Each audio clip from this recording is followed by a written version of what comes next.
നാട്ടിലേക്ക് വരുന്നതിന് മുന്നേ ഉള്ളൊരു ആഗ്രഹമായിട്ട് നമ്മളെ ഫസ്റ്റ് വെഡിങ് ആനിവേഴ്സറി നമുക്ക് എല്ലാവരും അടിച്ച് പൊളിക്കാൻ പറ്റുന്നുണ്ടായിരുന്നില്ല. അപ്പോൾ സെക്കൻഡ് എങ്കിലും നമുക്ക് എല്ലാവരുമായിട്ട് അടിച്ച് പൊളിക്കണമെന്ന് ഭയങ്കര ആഗ്രഹമായിരുന്നു. വീട്ടുകാർ സഹോദരങ്ങളൊക്കെ ആയിട്ട് ആഘോഷിക്കുമ്പോൾ നമുക്ക് എല്ലാത്തിനും ഒരു സന്തോഷം ഉണ്ടാകത്തുള്ളൂ. അങ്ങനെ നമ്മൾ ഇന്ന് വന്നിട്ട് നമ്മൾ ട്രിവാൻഡ്രം കാപ്പിലുള്ള ഓഷ്യൻ ബ്രീസ് റിസോർട്ടിലേക്കാണ്.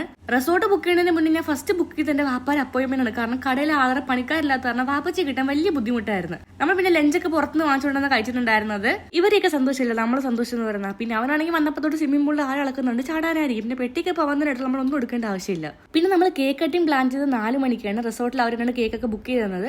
റെഡിയായി വന്നപ്പോഴത്തേക്ക് ചായയും കടിയൊക്കെ ഇവിടെ റെഡി ആയിട്ടുണ്ട്. പിന്നെ ഓരോരുത്തരായിട്ട് ഫോട്ടോഷൂട്ട് തുടങ്ങി. എല്ലാവർക്കും ഫോട്ടോ എടുക്കണമല്ലോ, കാരണം ഇവരെയൊക്കെ ഒത്തു കിട്ടാൻ വലിയ ബുദ്ധിമുട്ടാണ്. അങ്ങനെ കേക്കൊക്കെ എത്തി. ഇതാണ് നമ്മൾ 2 വർഷം കൊണ്ട് ആഗ്രഹിച്ച ഒരു മൊമെന്റ് എന്ന് പറയുന്നത്, എല്ലാവരുമായിട്ട് കേക്ക് കെട്ടിയാന്നുള്ളത്. കേക്കിലിരുന്ന പ്ലാസ്റ്റിക് തിന്ന് നോക്കുന്ന എന്റെ ഇക്ക, അത് പിന്നെ പറഞ്ഞ കാര്യമല്ലോ. പിന്നെ കേക്ക് കെട്ടിയതുകൊണ്ട് നേരെ എല്ലാവരുടെ ബീച്ചിലേക്കാണ് പോയത്. പിന്നെ വെള്ളം കണ്ട എല്ലാവർക്കും ഒരു ആക്രമണമാണല്ലോ. പിന്നെ ഞാനും വെയിറ്റ് ചെയ്തില്ല, ഡ്രസ്സൊക്കെ പിന്നെ മാറാമല്ലോ. നേരെ വെള്ളത്തിലേക്ക് ഇറങ്ങി കുറച്ച് വെള്ളത്തിലേക്ക് കളിച്ച് പിന്നെ നമ്മൾ രാത്രി ആയപ്പോഴത്തേക്കും നേരെ എല്ലാവരുടെ സ്വിമ്മിംഗ് പൂളിലേക്ക് എടുത്തൊക്കെ ചാടി. നമ്മളെ ഫാമിലി മാത്രം ഉണ്ടായിരുന്നുള്ളൂ, നമുക്ക് സിമ്പിൾ നമ്മൾ സ്വന്തമായിരുന്നു.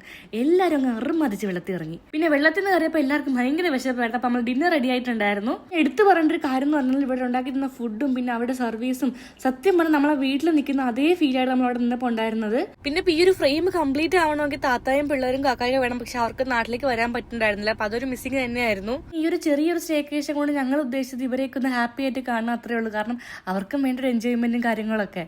അപ്പോൾ നമുക്ക് ചെക്കൗട്ട് വരുന്ന 11 മണിക്കായിരുന്നു. നമ്മൾ രാവിലെ ചില്ലറ ബ്രേക്ക്ഫാസ്റ്റ് ഒക്കെ കഴിച്ച് ഒന്നും കൂടി സ്വിമ്മിംഗ് പൂളിലൊക്കെ ഇറങ്ങി വെള്ളത്തിലേക്ക് കളിച്ച് വേഗം ഫ്രഷായി ഇറങ്ങി. കേക്ക് കട്ടിങ് വീഡിയോ ഞാൻ മുന്നേ തന്നെ പോസ്റ്റ് ചെയ്തിട്ടുണ്ട്. അപ്പോൾ ഇന്നത്തേക്ക് ഇത്രയേ ഉള്ളൂ. നമുക്ക് അടുത്ത വീഡിയോ ആയിട്ട് വീണ്ടും കാണാം.